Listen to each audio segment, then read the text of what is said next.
റഷ്യയിൽ നിന്നും എണ്ണ വാങ്ങുന്നത് ഒഴിവാക്കുമെന്ന് ഭാരതം ഔദ്യോഗികമായി അറിയിച്ചിട്ടില്ലെന്ന് റഷ്യൻ വിദേശകാര്യമന്ത്രി സെർഗി ലെവ്നോവ്. റഷ്യൻ പാർലമെന്റിൽ നടത്തിയ പ്രസ്താവനയിലാണ് അദ്ദേഹം ഇക്കാര്യം അറിയിച്ചത്. അമേരിക്കൻ പ്രസിഡന്റ് ഡൊണാൾഡ് ട്രംപ് മാത്രമാണ് അത്തരം അവകാശവാദങ്ങൾ ഉന്നയിക്കുന്നത്. റഷ്യയിൽ നിന്ന് എണ്ണ വാങ്ങുന്നതിന് ഭാരതത്തിനു മേൽ US ചുമത്തിയ പിഴ താരിഫ് ഒഴിവാക്കിയ തീരുമാനം നടപ്പിലാക്കിയതിന് പിന്നാലെയാണ് ഈ പ്രതികരണം. Вы упомянули, что Дональд Трамп заявил о согласии Индии не закупать больше российскую нефть.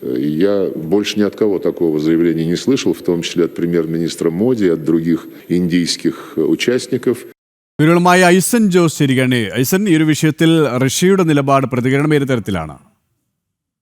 തീർച്ചയായും ഭാരതത്തിന്റെ ഭാഗത്തു നിന്നുണ്ടായ ഒരു പ്രതികരണത്തിന്റെ അതേ ശൈലിയിലുള്ള ഒരു മറുപടി തന്നെയാണ് സെർഗി ലാവ്റോവ്, അതായത് റഷ്യൻ വിദേശകാര്യമന്ത്രിയുടെ ഭാഗത്തു നിന്നും ഉണ്ടായിരിക്കുന്നത്. ഭാരതം ഇക്കാര്യത്തിൽ ഒരു ഔദ്യോഗികമായ നിലപാടൊന്നും അറിയിക്കുകയൊന്നും ചെയ്തിട്ടില്ല. പക്ഷേ റഷ്യയിൽ നിന്നും എണ്ണ ഇറക്കുമതിയുമായി ബന്ധപ്പെട്ട് ഭാരതത്തിന് ചുമത്തിയ 25% പിഴ താരിഫ് അമേരിക്ക ഒഴിവാക്കിയിരുന്നു, അല്ലെങ്കിൽ അത് ഒഴിവാക്കുന്നതിനുള്ള ഉത്തരവ് പുറപ്പെടുവിക്കും. ഇന്നലെ അത് നടപ്പാവുകയും ചെയ്തിരുന്നു. ഈ ഒരു പശ്ചാത്തലത്തിലാണ് റഷ്യൻ പാർലമെന്റിൽ ഇത്തരം ഒരു പ്രസ്താവന സെർഗി ലാവ്റോവിന്റെ ഭാഗത്തു നിന്നുണ്ടായിരിക്കുന്നത്. അദ്ദേഹം നടത്തിയ പ്രസ്താവനയിൽ പറയുന്നത് അമേരിക്കൻ പ്രസിഡന്റ് മാത്രമാണ് ഇത്തരം കാര്യങ്ങൾ പരാമർശിക്കുന്നത്. ഭാരതം ഔദ്യോഗികമായി അറിയിച്ചിട്ടില്ല. പ്രധാനമന്ത്രിയോ നരേന്ദ്രമോദിയോ ഒന്നും തന്നെ ഇക്കാര്യം സംസാരിക്കുകയും ചെയ്യുന്നില്ല എന്നാണ് അദ്ദേഹം പറയുന്നത്. തീർച്ചയായും ഭാരതത്തിന്റെ ഊർജ്ജാവശ്യങ്ങൾക്കനുസരിച്ചാണ് എണ്ണ ഇറക്കുമതി എന്ന ഉറച്ച നിലപാടിലാണ് ഭാരതമുള്ളത്. ആ നിലപാടിനെ സാധൂകരിക്കുന്ന ഒരു മറുപടിയാണ് സ്വാഭാവികമായും റഷ്യൻ വിദേശകാര്യമന്ത്രിയുടെ വാക്കുകളിൽ നിന്നും വായിച്ചെടുക്കാനും സാധിക്കുന്നത്.